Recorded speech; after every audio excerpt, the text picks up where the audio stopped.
السلام عليكم ورحمة الله وبركاته. اهلا بيكم مع ام عبد الله اتهوم، ام عبد الله في البيت.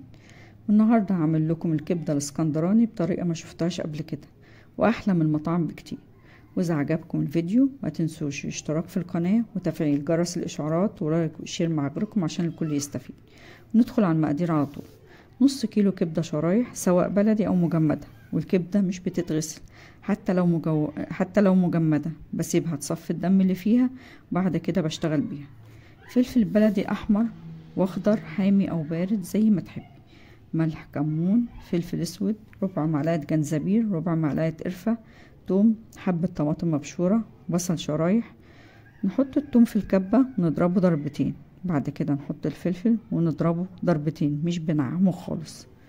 بعد كده نجيب طاسه فيها زيت ونحط فيها نص كميه الفلفل والثوم ونشوحهم على النار لحد ما نشم ريحته. بعد كده نحط شرايح الكبده ونشوحهم مع بعض لحد ما يتغير لونها بالشكل ده. بعد كده نضيف عليها باقي كميه الثوم والفلفل ونشوحهم تاني مع بعض. نحط عليهم التوابل ونقلبهم زي ما انتوا شايفين. الكبده ما بتاخدش وقت على النار وبتتقطع بسهوله زي ما انتوا شايفين في الفيديو. لحد كده دي طريقه الكبده الاسكندراني الاصليه، عباره عن كبده وفلفل ثوم بهارات وبس. وانا هنا هضيف الطماطم والبصل.